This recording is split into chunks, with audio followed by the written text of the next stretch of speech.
Meghan has shaken up royal. Sussex drops another bombshell on firm drive queen up the wall.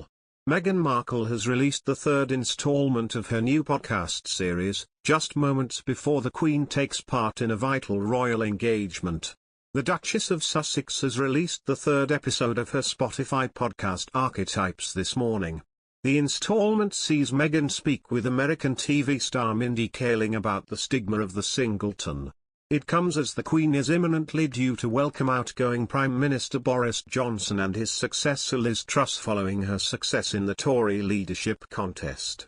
Meghan's two previous episodes have become a talking point over the past fortnight, with huge revelations already delivered in just 2 episodes. So far, the Duchess has detailed how a fire broke out in her son Archie's nursery while on a tour of South Africa, and has discussed how women are stereotyped and misrepresented in the modern world. Her candid insights into her life and work have been a hit with fans, having stayed atop Spotify's podcast charts for the second week in a row. Meghan Markle has shaken up the monarchy with her latest thinly veiled swipe about a memoir drop. This claim has been made on True Royalty TV's The Royal Beat, Sunday Times royal editor Roy Anikha.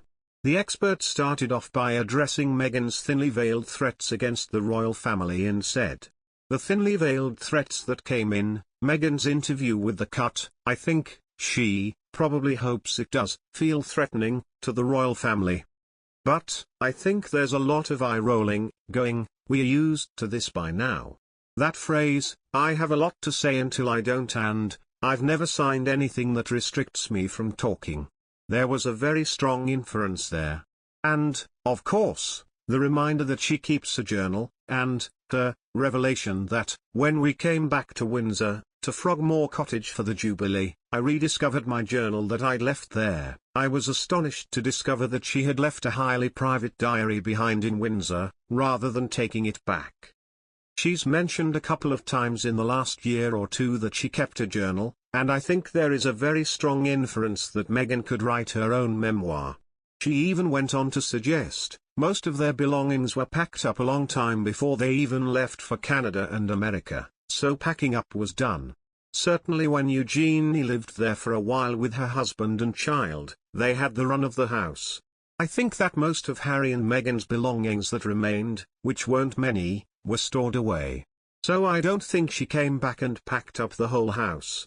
I read it as an opportunity for her to mention the journal. Meghan Markle says that she was much more of a loner growing up than people would think.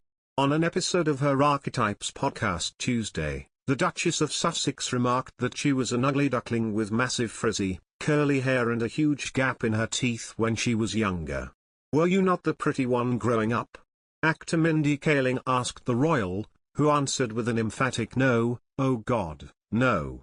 I never had anyone to sit with at lunch, Meghan said, adding that she was always a little bit of a loner and really shy and didn't know where I fit in. The royal said that her lunch situation pushed her to become president of various school clubs, which held meetings at mealtime.